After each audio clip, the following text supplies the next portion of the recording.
I shall also take this opportunity in the name of the Abyei community in the United States to strongly condemn the most recent attack on Sunday, January 2nd, 2022, the attack that took place in the village of Myrdal that took the lives of 5 innocent civilians and wounded 1 in the Myrdal village of Myrdal, county of Rumamer in the Abyei area. This attack was carried out by the Sudanese-sponsored militant, which we believe they are supported always by the Sudanese government. The blame lies squarely on the shoulder of the government of Sudan for their continued support to the militant of Massyria that continue to attack the people of Abyei and continue to cause or destabilize and disturb peace in the region. We also really regret the continued failure of the United Nations peacekeeping force from delivering from their basic duty, which is to protect the civilian and their property in Abyei. The United Nations peacekeeping force in Abyei are on Chapter 7, which is the power to not only keep peace, to assess and determine act of aggression or peace, and preemptively take an action to prevent a tragic. So we call the United Nations, UNISPA, their basic duty, and that is to protect the innocent people. Mr. Chairman, can I cut you off from there, please? I think I would let you see somebody calling you, I guess. That's why there is an echo, right? No, not that I'm aware. Okay. All right, go ahead. Now it's okay. Go ahead. Okay, yeah. So we asked the UNISPA to immediately hand over the 11 criminals that they have captured. They have just committed a crime, and we asked the UNISPA to hand them immediately to the local administration under the leadership of Lieutenant Kwaldem, so that they could face justice and answer to their crime in the local court of law in the Abyei administration area. This should be a very simple and basic ask. Somebody who's caught committing a crime, the very simple thing that the UNISPA could do, if they could not protect the people of Abyei, at least should not release criminals so they could live another day to commit another act of crime. It will be a terrible violation of human rights if UNISPA were to release these 11 criminals who were caught in their blood is lives of 6 innocent civilians in Abyei, and possibly many, many innocent civilians that they may have took their lives prior to this attack. There will be no acceptable basis for the United Nations to not hand these 11 criminals over to the local court so that they could be held accountable for their crime.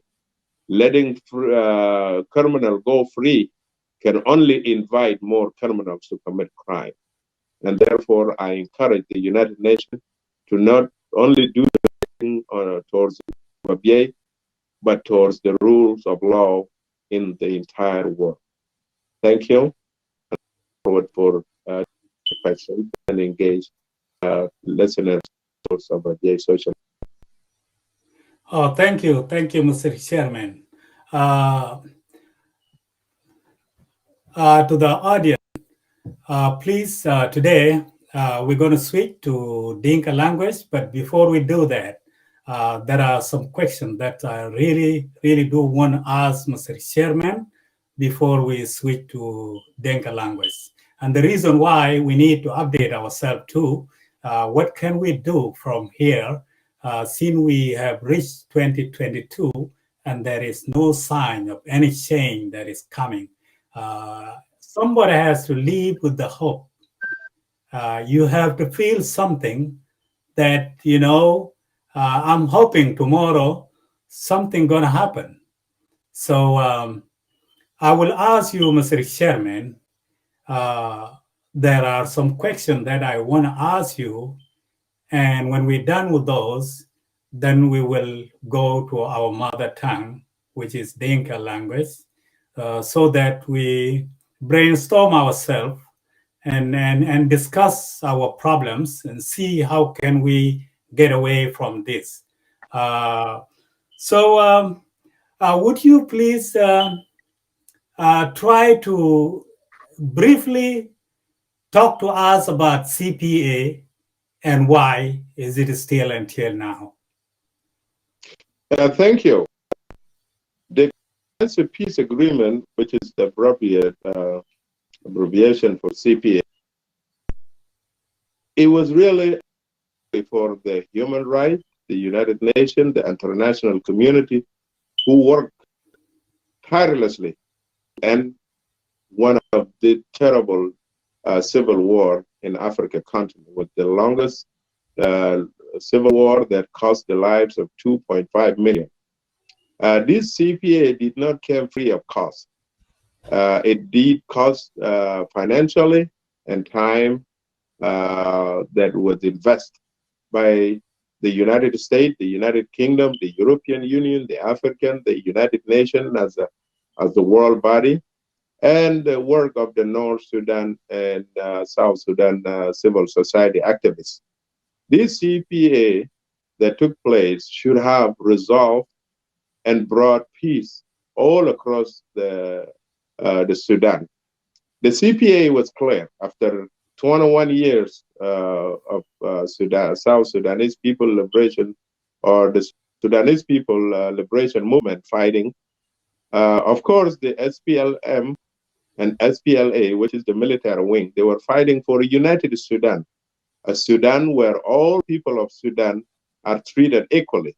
As Dr. John Garang, the founding father of the SPLM, once said, that Africanism cannot unite us, Islam cannot unite us, Christianity cannot unite us, and Uruba cannot unite us, but Sudanism can unite us. Let us first and foremost accept ourselves that we are Sudanese.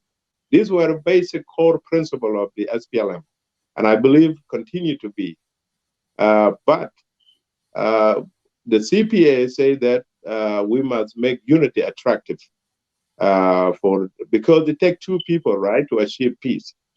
So in absence of the other party that interested of uniting Sudan, and that where all the people of Sudan are treated equally with dignity and respect, the people of South Sudan has the right to choose their destiny.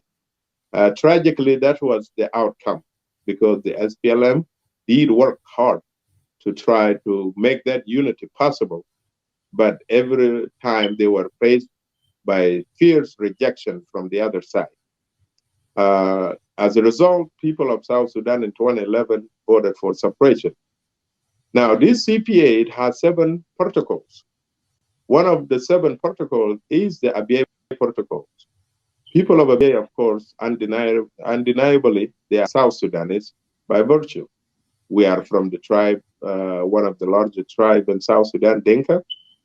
And even North Sudan cannot deny that.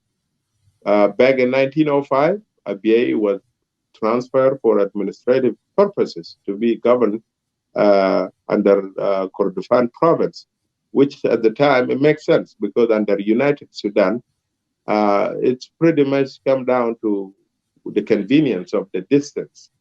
It was making much sense that Kordofan was much closer to the people of Abyei than Wow. But when the CPA was signed, and I believe it must have been in the back of mind of al-Bashir and his administration, that they are not interested on United Sudan and they want to keep some resource of oil. So somehow they insist that the border between Sudan and the South Sudan must be that of 1956, January 1st. First, this is a false narrative. It's not as if Sudan was once upon a time 2 different nations and then it unite. There is no such a thing as 1956 border. What happened, they are referring to, it was the end of the colonism authority control area. And when Sudan get their independence, people of South Sudan joined actually the Sudan to get their independence. As such, there was no border to reference to. Given Sudan was governed under province, it was changed by the same administration who say that whatever took place 1956 cannot be uh, amended or changed. In fact, al-Bashir is the one that transformed Sudan from being governed by provinces and turned Sudan into 26 states. So technically, they did not keep what was in place in 1956. And therefore, I see no reason why Denka Ngok and the people of South Sudan should be held hostage for the 1956 that say Abyei was part of the Kordofan province. There is no such a thing as Kordofan province today. There is a South Kordofan state. Abyei was never part of South Kordofan states. It was part of the my Samoa Kordofan al Cobra, you know. For this reason, nevertheless, people of Abyei, and as a compromise agreement, reluctantly accepted to vote in a separate self-determination where they will be asked whether to remain in Kordofan or return back to Barghazal. This is something that everyone should pay attention to. It's not as if Abyei has always been part of Kordofan. Abyei was part of Barghazal until 1904. Then it was transferred to 1905 to Kordofan, where the Rurueng and Tui County were also transferred along with it. But then, for whatever reason, Rurueng decided to return back to Barghazal, and Abyei remained, which I always say that there are so many reasons as to why. As it was United Sudan, so for me, it didn't really make an urgent need to return to South since we are all still part of United Sudan. Second, the reference that Abyei was transferred from Barghazal to Kordofan in of itself is a proof that Abyei was part of South Sudan. For these reasons, it brings us to as to why Abbey Protocol has not been implemented yet. Because if we talk about the comprehensive peace agreement, there was a complete consensus from both sides, and they signed, and they are bound to implement it. International community too did sign as a peace guarantor, which means they do have an obligation to make sure the CPA has been implemented on the spirit to the letter. The play that the North Sudan have used is somehow insisting that Masseria have the right to vote. And on this basis, they kind of continue to try to renegotiate an already negotiated agreement. What we know, according to Abbey Protocol, the only one who has the right to in a power sharing was the Mu'tamar al-Watan as a political party. And only through the people of Abyei, Denkangog, that are member of the National Congress Party, were then going to represent the Bashir in the governing of Abyei.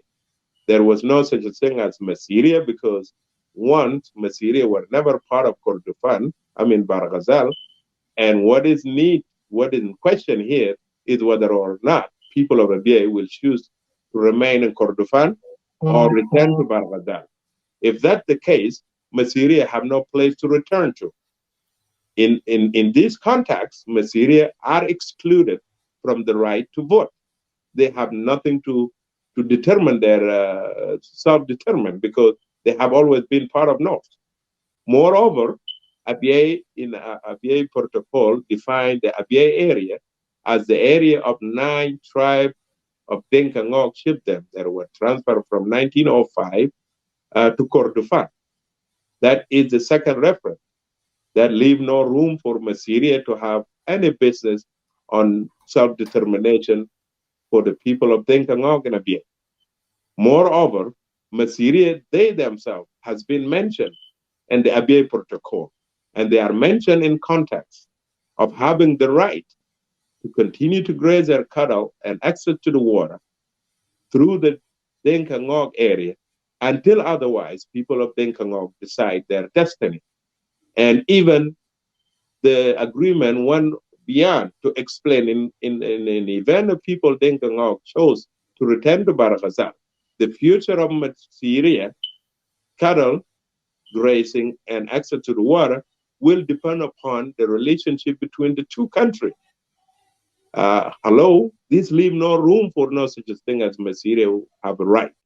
So I call upon our government to not let themselves be pulled into this notion of Khartoum wanting to be represented. Somehow this is a shared area. Abyei is supposed to be self-governing until they choose between remaining in Kordofan or returning to Barghazal. The failure of the North Sudan to implement that agreement is a grave violation to the CPA that not only should be dealt with by the government of South Sudan, but the international community should hold Sudan accountable for their failure to honor what they have signed. Now, I'm sorry for a long explanation. There has been this word mentioned like people of Denka Ngok and other Sudanese. Let me put it in broader context. Other Sudanese. Did not say other tribes. It didn't say other unknown. It say other Sudanese. So let's talk about the whole Abyei, the comprehensive peace agreement with their 7 protocols. The protocols of power sharing and wealth sharing between North and South mention the SPLA, SPLM, the Khartoum, which is the National Congress Party, and other political parties, other Sudanese political parties.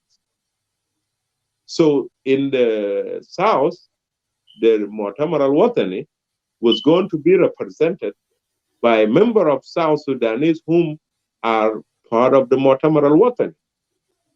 And the SPLM was going to be represented in North Sudan by the member of the SPLM whom are North Sudanese that are representing them there. What is being represented here, it was the political party, and there was no limit as to who should be in a member of the National Congress Party or the SPLM.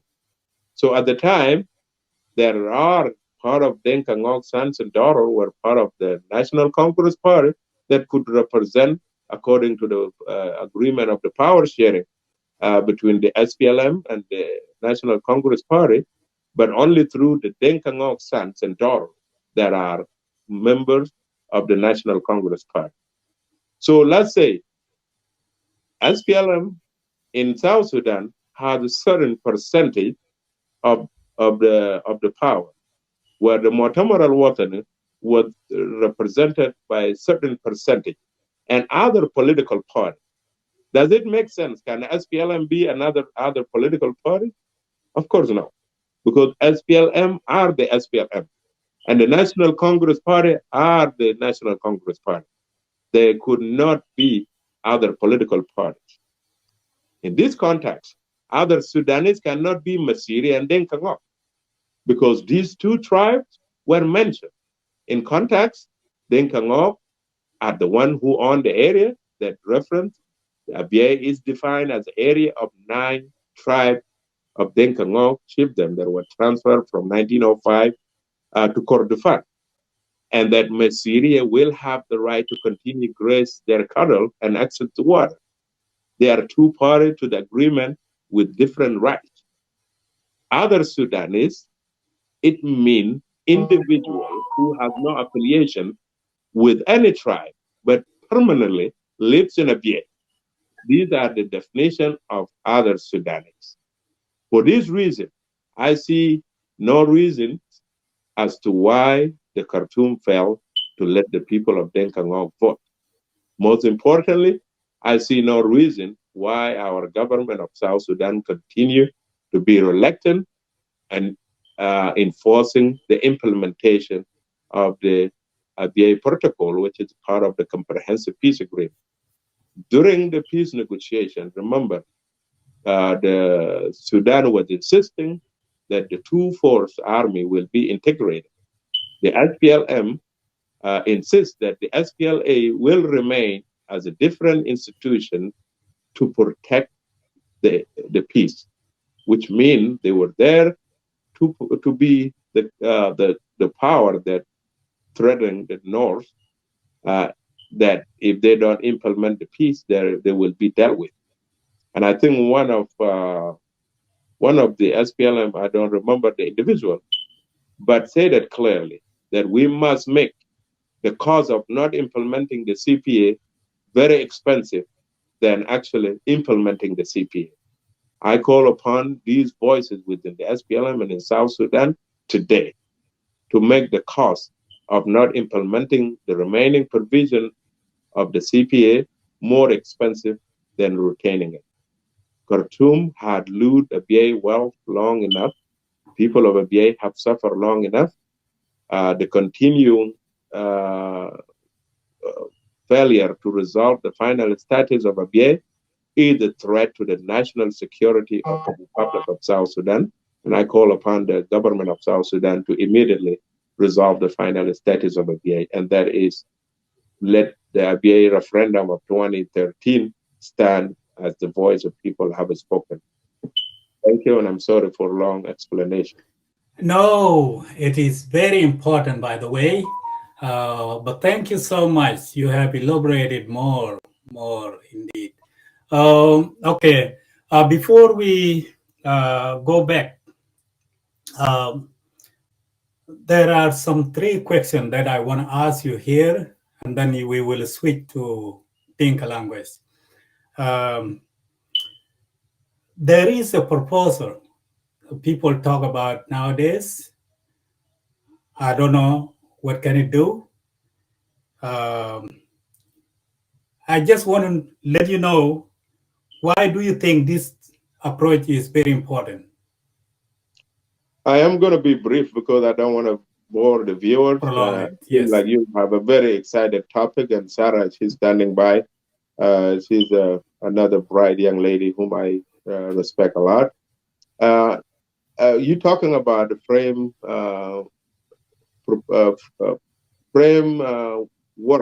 framework for Abyei. That's the proposal put forth by Dr. Francis Mading. And we had the opportunity to meet with Dr. Francis on October 16 as a community leaders, where we had the proposal in advance. We thoroughly read the proposal and examined it very carefully. We did examine it. And then we had a meeting where we asked questions to Dr. Francis, because we saw proposal to be really a second option in the if the North Sudan and South Sudan continue to fail by resolving the final status of Abyei, people of Abyei has the right to live, at least for the moment, until the agreement is implemented. And the proposal have said so many good things that are in the best interest of Denka Ngok, and therefore they are in the best interest of South Sudan. Remember, I see interests of Denka Ngok intertwined with the interests of South Sudan as a nation.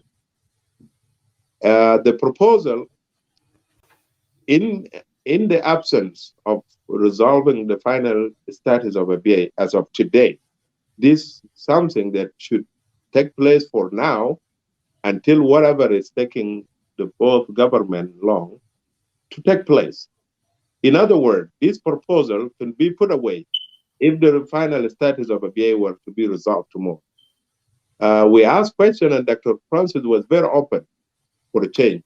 As a son and intellectual, not only for Abyei, but in the world stage, he was open to anyone who would suggest otherwise. And we suggest a few change here and there, and he welcomed.